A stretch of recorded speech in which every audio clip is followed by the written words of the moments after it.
Hello guys, sa bidyong ito, ibabahagi ko ang aking munting nalalaman habang ako'y nag-home service.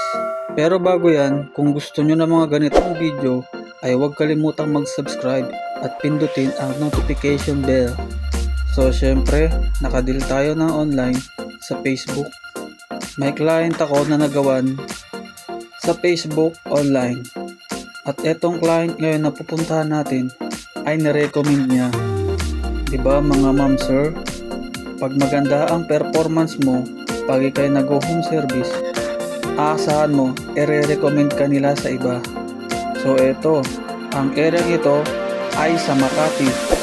Dito na lang tayo pinagawa ng customer sa isang fast food. O nga pala guys, pasensya na po kayo sa aking voice over. Sa totoo lang, unang beses ko pa lang po itong susubukan. Tapusin nyo po yung video.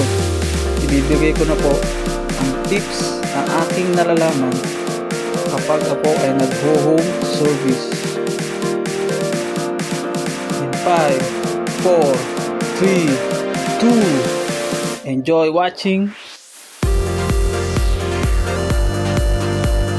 Sa video ito, bibigyan ko kayo ng tips kung paano ako nakaka-deal ng client online. Minsan, madalas ako nakaka-deal sa mga Facebook page. Minsan, meron din tayong natsambahan sa TikTok.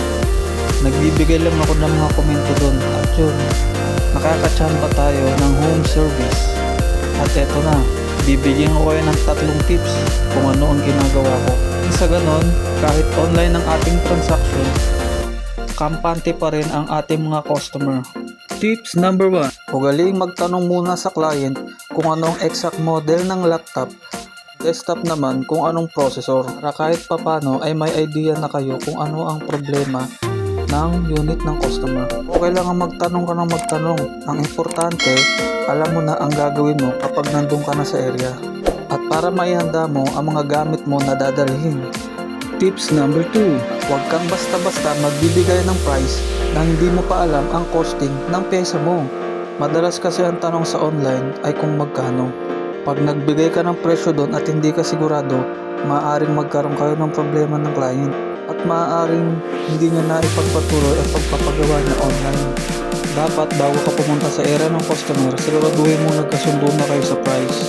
Nang sa ganun, pag ikaw ay nandun na sa area, focus ka na lang sa laptop or desktop na yung gagawin. At number 3, ito talaga ang pinaka-mindset ko. Siguraduhin mong alam mo ang ginagawa mo bago mo hawakan ang anumang gamit ng client. Huwag tayo basta bira ng bira dahil nakakahiya sa customer pag nasira pa natin lalo ang kanyang laptop or desktop. At lagi dapat tayong magalang sa mga client. At lagi mong ipapakausap pag success na ang transaction ay ang recommendation. Importante ang recommendation. Malaking bagay ang nagagawa niyan lalo na online. Hindi bali ng sakto ang kinita natin sa isang araw na transaksyon. Ang importante, mai-recommend nila tayo sa iba. Sa mga susunod pa nating video ay dadagdagan pa natin ang mga tips na yan.